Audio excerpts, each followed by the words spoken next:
insultda birinchi yordam, ya'ni bosh miyada qon aylanishini o'tkir buzilishda siz nima qilasiz? Bemorda ko'rib turibsiz, oyoq qo'lda harakat cheklanishi, uyushish, gapirishda nutqni buzilishi, darhol tez yordamni chaqirib klinikaga yetasiz. Esda tuting, insult vaqti har sekundda 10,000 neyrongacha hujayra o'ladi. Insult ikki xil bo'ladi: ishemik, gemorragik. Gemorragikda bosh miyaga qon quyiladi.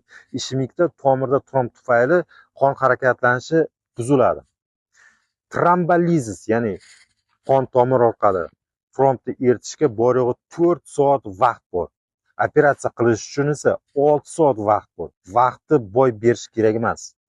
Bemor kelganda darrov kompyuter tomografiya qilinadi, qaysi insult ekanligi aniqlanadi va tezlik bilan yordam ko'rsatiladi. Esda tuting, bemorni klinikaga qadar siz hech qanaqa yordam qila olmaysiz.